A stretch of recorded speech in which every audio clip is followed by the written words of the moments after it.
ಸರ್ಕಾರ ವಿರುದ್ಧ ಹೋರಾಟ ಮಾಡಿದ್ರೆ ಆಂಟಿ ನ್ಯಾಷನಲ್ ಆಗ್ಬಿಡ್ತಾರ? ಇಲ್ಲ, ಆಲ್ರೆಡಿ ಆಂಟಿ ನ್ಯಾಷನಲ್ ಅಂತ ಹೆಸರು ತಗೊಂಡಿರೋಲ್ಲ ಸೇರ್ಸ್ಕೊಂಡು ನೀವು ಪ್ರೊಟೆಸ್ಟ್ ಮಾಡಿದ್ರೆ ಆಂಟಿ ನ್ಯಾಷನಲ್ ಆಗೇ ಆಗ್ತೀರಾ. ಅದಕ್ಕೆ ಬೆಸ್ಟ್ ಎಕ್ಸಾಂಪಲ್ ಈ ಪ್ರೊಟೆಸ್ಟ್. ಗುರು, ಇದು ನೀಟ್ ಬಗ್ಗೆ ನಡೀತಿರುವಂತಹ ಒಂದು ಸ್ಟೂಡೆಂಟ್ ಪ್ರೊಟೆಸ್ಟ್. ಆಕ್ಚುಲಿ ಯಾವುದು ಸ್ಟೂಡೆಂಟ್ ಪ್ರೊಟೆಸ್ಟ್ ಅಂತ ನೀವೇ ಹೇಳಿ. ನೀಟ್ ಪ್ರೊಟೆಸ್ಟ್ ಅಂತ ಬಂದ್ಬಿಟ್ಟು ಒಬ್ಬ ಆರ್ಟಿಕಲ್ 370 ಬಗ್ಗೆ ಮಾತಾಡ್ತಾನೆ, ಹಿಂದುತ್ವದ ಅಗೇನ್ಸ್ಟ್ ಆಗಿ ಮಾತಾಡ್ತಾನೆ, ಬ್ರಾಹ್ಮಿನ್ಸ್ ನ ಅಗೇನ್ಸ್ಟ್, RSS ನ ಅಗೇನ್ಸ್ಟ್ ಆಗಿ ಮಾತಾಡ್ತಾನೆ. ಆಕ್ಚುಲಿ ಇದೊಂದು ಸ್ಟೂಡೆಂಟ್ ಪ್ರೊಟೆಸ್ಟ್ ಆಗಿ ಇತ್ತು ಈ ಆಂಟಿ ನ್ಯಾಷನಲ್ ಬಂದು ಸೇರಕ್ಕಿಂತ ಮುಂಚೆ.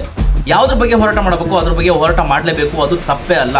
Neat scam, NEET paper leak ಆಗಿದೆಯಾ, ಖಂಡಿತವಾಗ್ಲೂ ಹೋರಾಡಬೇಕು. ಅದಕ್ಕೆ ಅಕೌಂಟಬಿಲಿಟಿ ಗೌರ್ಮೆಂಟ್ ಕೊಡಲೇಬೇಕು. ತಪ್ಪಿಸತ್ರ ಇದ್ರೆ ಅವರಿಗೆ ಶಿಕ್ಷೆ ಆಗ್ಲೇಬೇಕು. ಅದಕ್ಕಂತ ಗೌರ್ಮೆಂಟ್ ಪ್ರಾಪರ್ಟಿನ ಡ್ಯಾಮೇಜ್ ಮಾಡೋದು, ಪೊಲೀಸ್ಗಳಿಗೆ ಹೊಡೆಯೋದು, ಸೊ ಇವರೆಲ್ಲ ಈ ನೇಪಾಳ ಮತ್ತೆ ಬಾಂಗ್ಲಾದೇಶಲ್ಲಿ ಆದಂತಹ ಸೀನ್ಗಳನ್ನ ಮತ್ತೆ ರೀಕ್ರಿಯೇಟ್ ಮಾಡೋಕೆ ಹೊರಟಿರುವಂತಹ ಒಂದು ಆಂಟಿ ನ್ಯಾಷನಲ್ಸ್ ನ ಪಕ್ಕಾ ಪ್ಲಾನ್. ಇನ್ನು ಇದರಲ್ಲಿ ಸಿಕ್ಕಿದೆ ಚಾನ್ಸ್ ಅಂತ ಬಿಟ್ಟು ಕೆಲವೊಬ್ರು ಇದರಲ್ಲಿ ನೀಟ್ ಬಗ್ಗೆ ಮಾತಾಡೋದ್ಬಿಟ್ಟು ಶ್ರೀರಾಮನ ಬಗ್ಗೆ ಮಾತಾಡ್ತಾರೆ, ಹಿಂದುತ್ವದ ಬಗ್ಗೆ ಮಾತಾಡ್ತಾರೆ, ಒಂದಿಷ್ಟು ಆಂಟಿ ನ್ಯಾಷನಲ್ ಸ್ಲೋಗನ್ ಕೂಡ ಹೇಳ್ತಾರೆ. ಸೊ ಪೊಲೀಸರು ಇಷ್ಟೊಂದು ಮಟ್ಟದಲ್ಲಿ ಲಾಠಿ ಚಾರ್ಜ್ ಮಾಡಿದ ಅಂತ ನೋಡಿದ್ರೆ ಅಲ್ಲೂ ಕೂಡ ಈ ಆಂಟಿ ನ್ಯಾಷನಲ್ಸ್ ಅವರ ಪ್ಲಾನ್ಗಳು ಸುಮಾರು ಇತ್ತು. ಈ ಪ್ರೊಟೆಸ್ಟ್ ಅಲ್ಲಿ ಎಂತ ಕ್ರಿಮಿಗಳೆಲ್ಲ ಒಳಗೆ ಬಂದಿರಂದ್ರೆ, ಒಬ್ಬ ಸಂಬಂಧ ಇಲ್ದಿರುವಂತಹ ಒಂದು ಕಾರ್ ನಿಂತಿದೆ, ಅದಕ್ಕೆ ಪೆಟ್ರೋಲ್ ಟ್ಯಾಂಕಿಗೆ ಬೆಂಕಿನ ಹಾಕ್ತಾ ಇದ್ದಾನೆ. ಇನ್ನು ಹರಿಯಾಣದಲ್ಲಿ ಕೂಡ ಪ್ರೊಟೆಸ್ಟ್ ಆಗ್ತಿದೆ. ಮೊನ್ನೆ ಅಷ್ಟೇ ಲಾಂಚ್ ಆದಂತಹ ಹೈಡ್ರೋಜನ್ ಟ್ರೈನ್ಗೆ ಕಲ್ಲನ್ನ ಹೊಡಿತಾ ಇದ್ದಾರೆ. ಹೈಡ್ರೋಜನ್ ಟ್ರೈನ್ಗೂ ಈ ನೀಟ್ಗೂ ಏನ್ ಸಂಬಂಧ?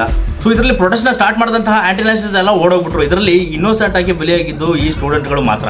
ಎಂಡ್ ಆಫ್ ದ ಡೇ ಈ ಆಂಟಿ ನ್ಯಾಷನಲ್ಸ್ ಅವರ ಮೋಟೋ ಏನಾಗಿತ್ತು ಅಂದ್ರೆ ಸಂಸತ್ ಚಲೋ ಅಂತ ಹೇಳ್ಬಿಟ್ಟು ಸಂಸತ್ತಲ್ಲಿ ಹೋಗ್ಬಿಟ್ಟು ದಾಂದ್ಲೆ ಎಬ್ಸೋದೇ ಇವರ ದೊಡ್ಡ ಒಂದು ಗುರಿಯಾಗಿತ್ತು. ಸ್ಟೂಡೆಂಟ್ ನೀಟ್ ಪ್ರಾಬ್ಲಮ್ ಬಗ್ಗೆ ಇವರಿಗೆ ಯೋಚನೆ ಇರಲಿಲ್ಲ. ಯೋಚನೆ ಇದ್ದಿದ್ರೆ ಈ ರೀತಿ ಮಾಡ್ತಾ ಇರಲಿಲ್ಲ. ಆದ್ರೆ ಒಂದು ಮಾತ್ರ ಸತ್ಯ, ಈ ನೇಪಾಳ ಮತ್ತೆ ಬಾಂಗ್ಲಾದೇಶ ತರನೇ ಜೆನ್ಜಿ ಹೋರಾಟ ಮಾಡಕ್ಕೆ ಪಕ್ಕಾ ಪ್ಲಾನ್ ಮಾಡಿತ್ತು. ಆದ್ರೆ ಉಳಿದಿರುವಂತಹ ಸ್ಟೂಡೆಂಟ್ಸ್ ಇದ್ರ ಬಗ್ಗೆ ರಿಯಾಲಿಟಿನ ತಿಳ್ಕೊಂಡು ಕರೆಕ್ಟ್ ಆಗಿರೋ ಟೈಮ್ಗೆ ಒಂದು ರಿಯಾಕ್ಷನ್ ಮಾಡ್ತಾ ಇದ್ದಾರೆ. ಅದನ್ನ ನೀವು ಈಗ ಸೋಷಿಯಲ್ ಮೀಡಿಯಾದಲ್ಲಿ ನೋಡ್ತಾ ಇದ್ದೀರಾ. ಇಷ್ಟೆಲ್ಲ ನೋಡಿದಾಗ ಈ ಸ್ಟೂಡೆಂಟ್ ಹೆಸರಲ್ಲಿ ಆಂಟಿ ನ್ಯಾಷನಲ್ ಮಾಡ್ತಿರುವಂತಹ ಹೋರಾಟ ನೋಡಿದ್ರೆ ನಮ್ಗೆ ಅನ್ಸೋದು ಒಂದೇ ಒಂದು, ಏನ್ರಲ್ಲ ಇದು.